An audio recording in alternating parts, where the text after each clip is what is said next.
जय हिंद। आप सभी को जय हिंद मैम। मैं कंचन साहू, बीएड फर्स्ट सेमेस्टर की छात्र। आज मेरा टॉपिक है शिक्षा के लिए मानवतावादी उपागम और पाठ्यक्रम। ठीक है, तो सबसे पहले हमारा जो है परिचय, शिक्षा मानवतावादी होता क्या है।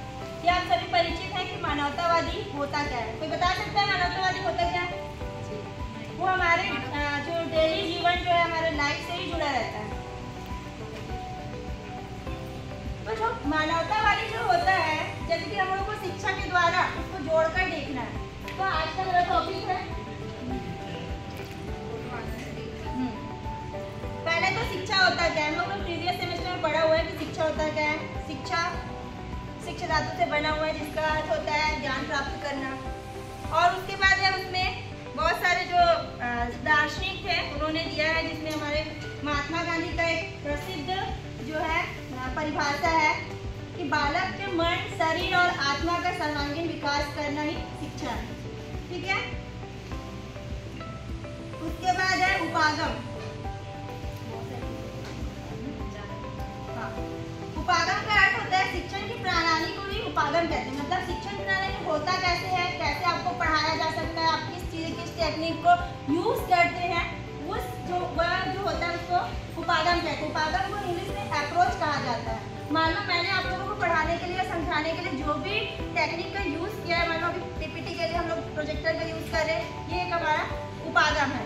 ठीक है, उसके बाद है शिक्षा में ये जो मानवतावादी जो होता है, मानव से लिया गया है। मतलब मानव में जो भी नैतिक शिक्षा पढ़ते हैं, क्लास 6 से 7, 8 में पढ़ाया जाता है कि नैतिक शिक्षा हमको क्या दिखाता है, डेली हम लोग घर में कैसे व्यवहार करते हैं, विद्यालय में कैसे व्यवहार करते हैं, ये सारी चीजें हमारे मानवतावाद को दिया जाता है। ये मानवतावाद जो है, इसके पहले जो है सिगमंड फ्रॉइड करके दार्शनिक हुआ करते थे, जिन्होंने जस्ट इसके अपोजिट एक सिद्धांत दिया था, जिसमें वो सिर्फ मैं, अहंकार, ये सारी चीजें बात करते थे।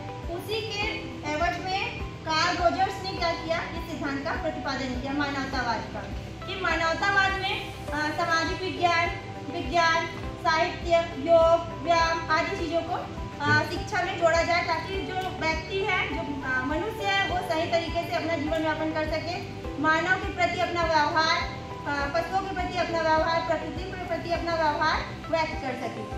तो ये सारी चीजें मानवतावाद को दर्शाता है। में कैसे मानवतावाद को जोड़ा जाता है, ये सारी चीजें बताया जाता है। पाठ्यक्रम में मानवतावाद को इसलिए जोड़ा जाता है ताकि हम विद्यालय में जब हम शिक्षा ग्रहण करते हैं तो उसके माध्यम से हम मानवतावाद सीखें। हमको डेली मानवतावाद सिखाया जाता है, कॉलेज आते हैं तो वो भी सीखते ही है, विद्यालय में भी सिखाया जाता है। एक दूसरे के प्रति सम्मान, व्यवहार, आचरण, ये सभी मानवतावाद के ही रूप है। ठीक है, आप लोग देखेंगे कि इसका डिस्कट होता क्या है, क्या कंक्लूजन निकलता है। मानवतावाद कौन बताएगा? मानव द्वारा एक दूसरे के प्रति आचरण किया गया आचरण मानव द्वारा एक दूसरे के प्रति किया गया आचरण ही मानव। तो इसके लिए पाठ्यक्रम में ही क्यों जोड़ा गया है शिक्षा में मानवतावादी को? तो स्टार्टिंग से इसका ज्ञान हो। बट नैतिक शिक्षा तो जोड़ा गया है क्लास 6 में, पर उसका कोई इफेक्ट दिखाई नहीं देता।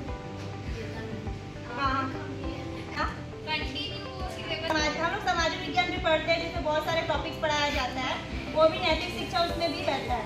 तो ये चीजें हमारे घर और समाज से ही स्टार्ट होता है, महाविद्यालय में सीखा जाता है। और हमको ये लगता है कि अगर हमको किसी पाठ्यक्रम या किसी चीज में जोड़ते हैं तो वो सही है, इसलिए उसको जो मानवतावाद है उसको शिक्षा से जोड़कर लिया गया है। ठीक है, कि शिक्षा के मानवतावादी उपागम ने दर्शन को एक नई दिशा और क्या बोलते हैं रूप दिया है। और बहुत सारे विद्वान हैं जो मनुष्य जो है वो मानवतावाद को अपनाए, न कि मैं की भावना को। इसका कंक्लूजन निकलता है। धन्यवाद।